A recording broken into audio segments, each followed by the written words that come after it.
ओम श्री साई ज्ञान सिद्धिदाय नमः। आत्मज्ञान की सिद्धि प्रदान करने वाले भगवान श्री सत्य साई बाबा को हम प्रणाम करते हैं।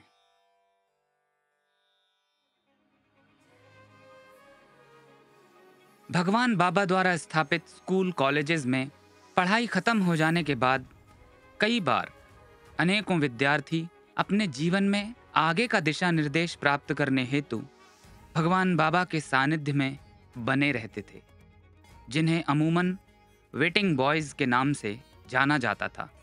कई बार हमने देखा है कि उन विद्यार्थियों में से कुछ वर्षों तक भगवान बाबा के अनुदेश की प्रतीक्षा करते रहे हैं। ये समझना भी लाजमी है कि उन विद्यार्थियों में से कुछ धीरे धीरे अपनी भक्ति और आत्मविश्वास में कमी भी महसूस करते हैं। उन्हें ये लग रहा होता है कि क्या इस तरह से दैविक अनुदेश की प्रतीक्षा में हम कहीं बहुमूल्य समय तो व्यर्थ नहीं कर रहे हैं। एक बार की बात है, ऐसे ही एक प्रतीक्षारत विद्यार्थियों के समूह को भगवान ने अपने पास बुलाया। जब वे बच्चे साक्षात्कार कक्ष में जा रहे थे तो उनके मन में उम्मीद की एक लहर दौड़ गई कि आज शायद भगवान उन सभी को दैविक अनुदेश प्रदान कर उनके इस वेटिंग अवधि को समाप्त करेंगे। और नवीन उत्सुकता का भी संचार उनके मन में हुआ कि देखें भगवान क्या सलाह देते हैं, क्या दिशा निर्देश देते हैं, आदि आदि। भगवान ने उनके चेहरों को गौर से देखा और उन विद्यार्थियों से पूछा, तुम लोगों को कॉफी पसंद है?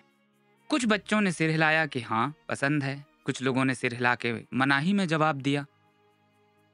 जब बच्चे मन ही मन सोच रहे थे कि भगवान के इस कॉमन से दिखने वाले प्रश्न के पीछे मंशा क्या हो सकती है, और उनमें से एक बच्चे ने पूछ भी लिया, स्वामी, हम अपने जीवन में अपने भविष्य के बारे में चिंतित हैं और आप हमसे कॉफी के बारे में क्यों पूछ रहे हैं? भगवान बाबा ने हंसते हुए कहा, जो पूछ रहा हूं उसका उत्तर तो दो। कॉफी पीने के बाद कप का क्या करते हो? उन बच्चों ने उत्तर दिया, स्वामी, हम उसे सिंक में रख देते हैं और फिर उसके बाद उसे धो मांज के साफ कर देते हैं। स्वामी ने कहा, बिल्कुल ठीक, आम तौर पे लोग यही करते हैं, लेकिन मैं ऐसा नहीं करता। भगवान ने बताया, मैं कप को सिंक में रखता हूँ और फिर पानी से भर देता हूँ। जानते हो फिर क्या होता है? अब बच्चों को समझ में आ गया कि भगवान कुछ अलौकिक ही बात बताने वाले हैं। तो भगवान ने भी आगे कहा, समय के साथ साथ दाग नरम पड़ जाते हैं और फिर उन्हें साफ करना आसान हो जाता है। हालांकि अधिकांश बच्चों को इसका तात्पर्य समझ में नहीं आया। स्वामी का आशय क्या था, वे जानना चाहते थे।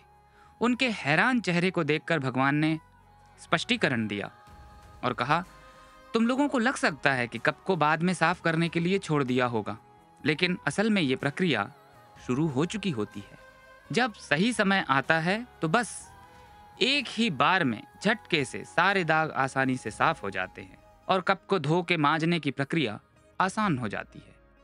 इसी प्रकार मैं तुम सबको जब अनुग्रह से भर देता हूँ, फिर सही समय का इंतजार करता हूँ, ताकि उपयुक्त समय आने पर एक झटके में तुम्हारा दिल पूर्ण रूप से साफ होकर शुद्ध हो सके। इंतजार की अग्नि में झुलस रहे उन बच्चों के दिल को भगवान की ये ज्ञानवर्धक बातें सुन के बहुत अच्छा लगा और वे सभी बच्चे भगवान के प्रति अपनी दृढ़ भक्ति में जी जान से जुड़ गए।